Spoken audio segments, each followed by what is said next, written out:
This video covers the IGCSE Biology Objective 7.4.5 on the 2025 CAIe syllabus to describe the function of hydrochloric acid in gastric juice. So let's take a look at the structure of the stomach before we get into identifying functions.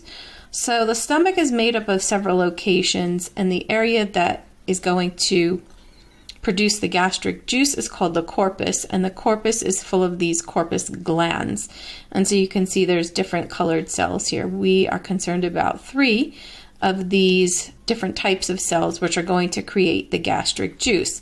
We have mucus cells, we have parietal cells, and we have chief cells. These are the 3 types of cells that are going to create the gastric juice. The other cells that are there we don't have to worry about. Obviously there are going to be muscle cells to create the churning motion of the stomach. Okay, so let's get into the functions of these different types of cells in the production of gastric juice. So our mucus cells are the cells that secrete mucus. Obviously the name gave that away. The mucus is going to protect the lining of the stomach from the other components of gastric juice, and we'll come back to this after we discuss the other components. The parietal cells are going to be the cells that secrete hydrochloric acid. The function of the hydrochloric acid is to maintain an acidic environment for optimum chemical digestion. Remember that the gastric protease works best in an acidic pH, that it's its optimum pH, and so in order for that environment to be maintained, the parietal cells will secrete this hydrochloric acid. In addition, the acid is going to kill microorganisms that get in with food.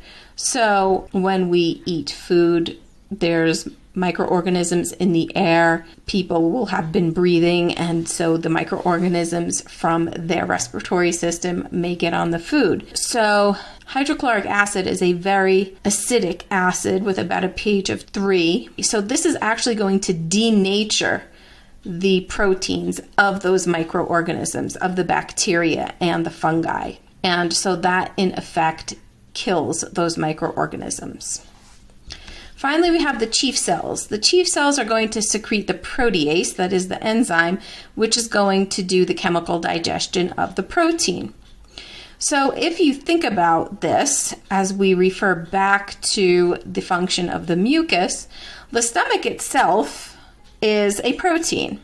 So the hydrochloric acid could, in fact, affect the structure of that protein. And the protease also could affect the structure of the stomach by actually digesting it because it's protein.